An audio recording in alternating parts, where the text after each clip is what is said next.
CBT exam theory की जो preparation के लिए वीडियो की सीरीज चल रही है उसके तीसरे वीडियो में आपका स्वागत है। ये 7 मिनट के करीब का वीडियो है। अगर आप इसके वीडियो के जो क्वेश्चन बताए गए हैं उनकी तैयारी कर लोगे तो उनसे मिलते जुलते क्वेश्चन में आप 20 नंबर अपने पक्के कर पाओगे। अगर आपने अभी तक चैनल को सब्सक्राइब नहीं किया तो चैनल को सब्सक्राइब कर लें। आइए पहला क्वेश्चन देख लेते हैं। तो what is the thread angle of pipe thread. जो पाइप थ्रेड होते हैं उसका एंगल क्या होता है। तो ऑप्शन ए 55 डिग्री इसका सही आंसर है। सेकंड क्वेश्चन है which process is use to join copper and brass tube. तांबे और जो पीतल की जो ट्यूब्स होती हैं उनको जोड़ने के लिए कौन सा प्रोसेस यूज किया जाता है। तो इसका जो सही आंसर है ब्रेजिंग एंड सोल्डरिंग। तो ब्रेजिंग एंड सोल्डरिंग जो प्रोसेस होता है वो कॉपर और ब्रास की ट्यूब को जोड़ने का काम आता है। तीसरा क्वेश्चन देख लेते हैं which kind of iron is used for manufacturing of cast iron pipe. Cast iron pipe जो होते हैं उनके मैन्युफैक्चरिंग के लिए किस टाइप का आयरन यूज करते हैं। तो इसका जो सही आंसर है option B grey cast iron जो होता है वो कास्ट आयरन के जो पाइप है उनकी मैन्युफैक्चरिंग में काम आता है। तो सही ऑप्शन है इसका ऑप्शन बी।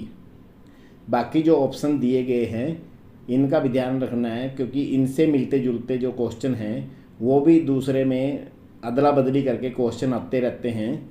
तो सभी क्वेश्चन का ध्यान रखना है और आपने भी अपने जो क्वेश्चन है उनका साथ साथ आंसर देते रहना है ताकि जो आपको पहले से पता लग जाए कि आप कितने % जो क्वेश्चन है वो सही जवाब दे पाते हो।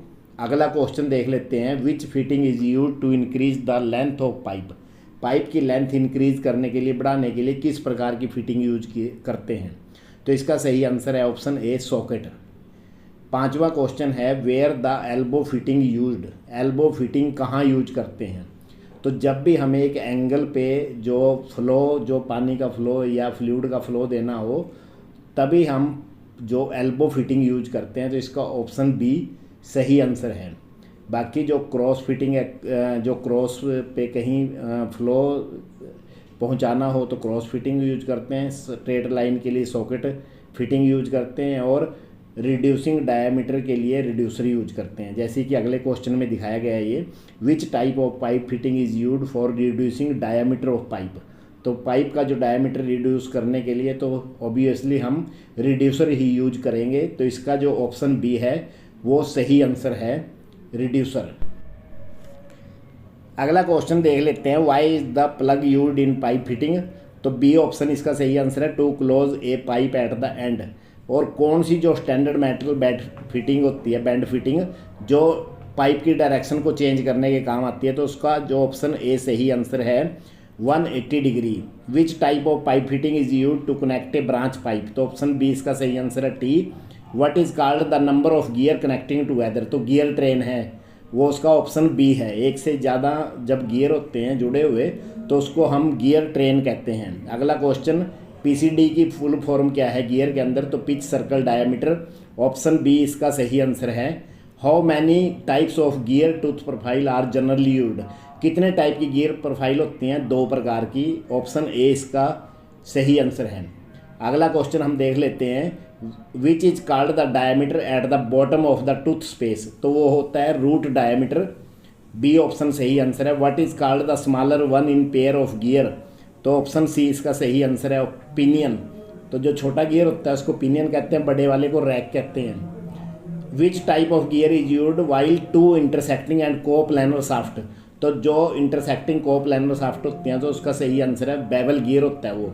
विच gear is used to transmit power in 2 parallel shaft. तो option A helical gear. DP की जो गियर में फुल फॉर्म क्या होती है। तो डीपी की डेफिनेशन क्या होती है ratio of number of teeth to PCD. और जो सर्कुलर पिच और डायमीटरल पिच को मल्टीप्लाई करते हैं तो पाई होता है। इसका ऑप्शन सी आंसर है। और मॉड्यूल के और डायमीटरल पिच का जब प्रोडक्ट करते हैं दोनों को मल्टीप्लाई करते हैं तो उसका आंसर क्या आना चाहिए। तो ऑप्शन डी इसका सही आंसर है 1। तो दोनों को मॉड्यूल को और डायमीटरल पिच को मल्टीप्लाई करने पर आंसर 1 आना चाहिए तभी आपका जो गियर का जो रेशो है वो सही रहेगा। What is the sum of addendum and dedendum called. तो ये गियर की होल डेप्थ होती है। सी ऑप्शन इसका सही आंसर है। अडेंडम की जो वो है डिस्टेंस और डिडेंडम की जब उन दोनों को हम प्लस करते हैं तो उसकी वो पूरी डेप्थ बनती है किसी भी गियर की। What is the included angle of double helical thread, तो 120 डिग्री इसका इंक्लूडेड एंगल होता है, ऑप्शन सी सही आंसर है। और रैक एंड पिनियन जो गियर होते हैं ये रोटेटिंग मोशन को लीनियर मोशन में कन्वर्ट करने के काम आते हैं। अगला क्वेश्चन हम देख लेते हैं, which kind of cam is needed for reciprocating motion of follower, तो एज कैम होती है, ऑप्शन डी सही आंसर है। और which factor affect the size of cam, pressure angle, option C इसका सही आंसर है। आइए अगला क्वेश्चन देख लेते हैं, how many types of radial cam are there, कितने प्रकार की रेडियल कैम होती हैं, 3, option B how many types of cam according to motion, option A इसका सही आंसर है। 2 प्रकार की कैम होती हैं मोशन के according. How many type of cam are there according to shape and application, size और एप्लीकेशन के अनुसार 4 प्रकार की कैम होती है, option C. What is the other name of disc cam, plate cam भी कहते हैं डिस्क कैम को, ऑप्शन बी इसका सही आंसर है। अगला क्वेश्चन देख लेते हैं हम, 29वां question, which mechanism is needed for auto motion, auto motion के लिए कौन सा मैकेनिज्म कैम मैकेनिज्म करते हैं, option B which kind of motion as tangent by tangent cam to follower, तो ये ऑसिलेटिंग मोशन होता है, ऑप्शन बी इसका सही आंसर है। तो इस प्रकार आपने अपने जो थ्योरी के एग्ज़ाम है जो सेकंड ईयर के उसकी तैयारी करनी है और इस चैनल के साथ बने रहना है, क्योंकि इस चैनल पर आपको प्रैक्टिकल और थ्योरी दोनों के पेपर मिल जाएंगे और ड्राफ्ट्समैन मैकेनिकल को आप एक आसान तरीके से समझ भी पाओगे और आगे अपने भविष्य के लिए इम्प्लीमेंट भी कर पाओगे। लिए थैंक यू, धन्यवाद।